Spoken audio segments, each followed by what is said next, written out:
বুড়িমার বয়স ৭০ ছুঁই ছুঁই হবে। গ্রামের এক প্রান্তে একটি ছোট্ট কুঁড়ে ঘরে বাস করত।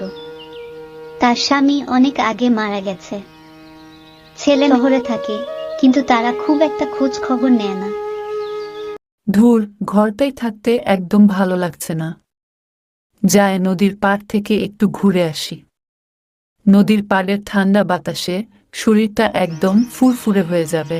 এই কথা বলে বুড়িমা চলল নদীর ধারে প্রকৃতির হাওয়ায় নিজেকে শান্ত করতে।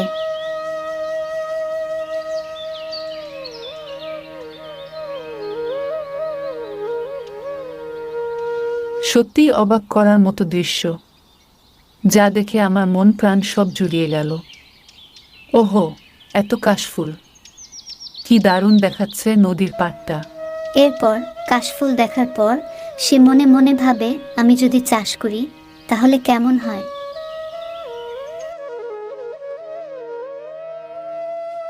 এরপর ঘেচু নামে একটি ছেলে বুড়িমার কাছে আসে কাঁচা লঙ্কার জন্য। বুড়িমা, আমাকে কিছু কাঁচা লঙ্কা দিবে গো, ঘরেতে একটিও কাঁচা লঙ্কা নেই, ফুরিয়ে গেছে। দিবে, দাও না গো বুড়িমা।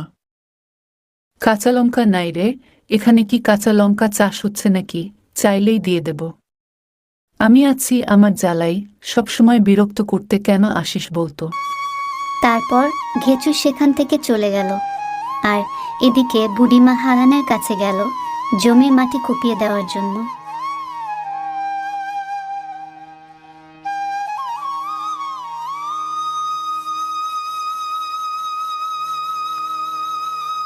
বুড়িমা, কি খবর?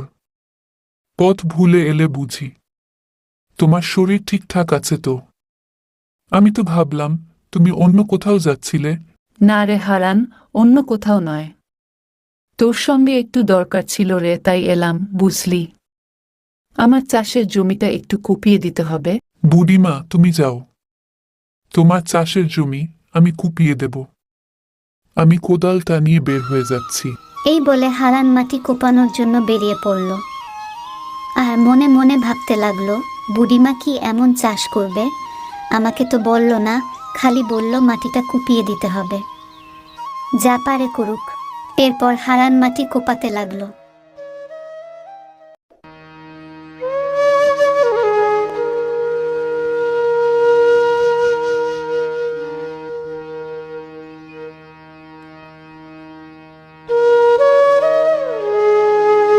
মাটি কোপানো শেষ হতে হারান ঘরে চলে গেল।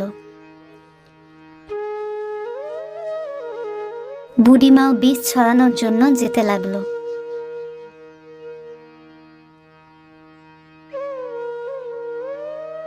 এরপর সে জমিতে বীজ ছড়াতে লাগলো।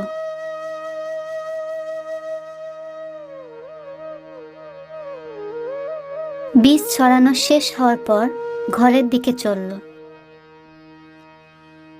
কিছুদিন বাদে বীজ থেকে চারা বেরিয়ে জমি ভরে গেল।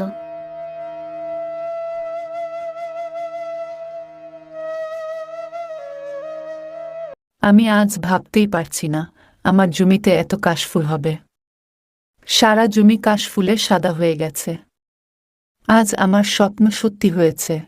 এরপর এক মহাজন আসে বুড়ির কাছে কাশফুল কেনার জন্য। বুড়িমা, তোমার জমিতে তো ভালো কাশফুল হয়েছে, ওগুলো আমার কাছে বিক্রি করবে, ভালো দাম দেব। তুমি ভাবলে কি করে আমি কাশফুল বেচবো? কাশফুল আমি শখের বসে চাষ করেছি, না বেচবো না, তুমি যাও।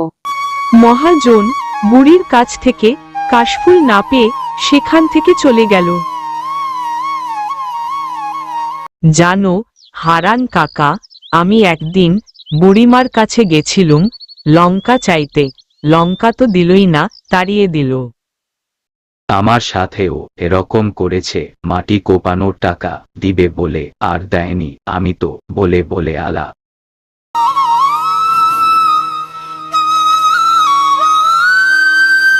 একদিন বুড়িমা নিজের খেয়ালে ঘরের উঠানে পায়চারি করছিল।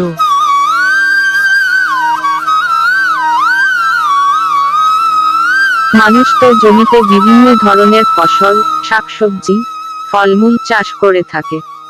তাই আমারও মনে হয়েছিল জমিতে অন্য কিছু চাষ করি। তাই কাশফুল চাষ করে সফল হয়েছি।